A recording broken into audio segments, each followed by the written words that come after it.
Tinggilah tinggi, tinggi-tinggi burung di awan. Akhirnya engkau turun, akhirnya turun mencari kawan.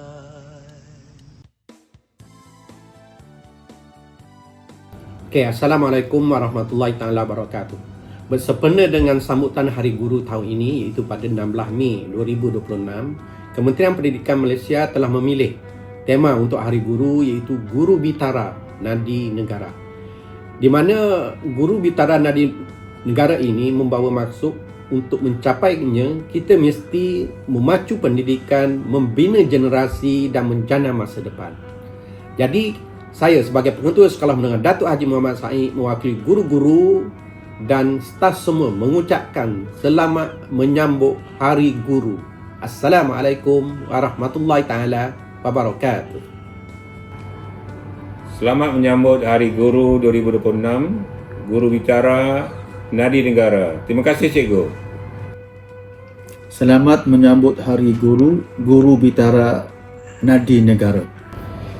Guru Dimos pendidik berjasa, mendidik anak penuh bermakna, menjadi obo sepanjang masa.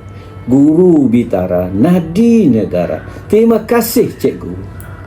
Assalamualaikum, saya wakil staf mengucapkan selamat Hari Guru kepada semua Guru Dimos, Guru Bitara Nadi Negara. Selamat Hari Guru.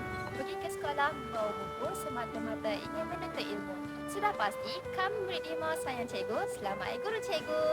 Kami dari unit Pengawas Pusat Sumber ingin mengucapkan beribu terima kasih kepada semua guru yang telah banyak mengajar kami dan mendidik kami dari kami tingkatan 1 sampai kami tingkatan 5. Terima kasih Cikgu. Saya ingin mengucapkan selamat Hari Guru kepada semua guru-guru kerana tidak pernah dalam mengajar kami. Guru Bitara Nadi Negara. Selamat Hari Guru. Guru Bitara Nadi Negara. Selamat Hari Guru Cikgu. Guru Bitara Nadi Negara. Selamat Hari Guru. Terima kasih Cikgu. Selamat Hari Guru.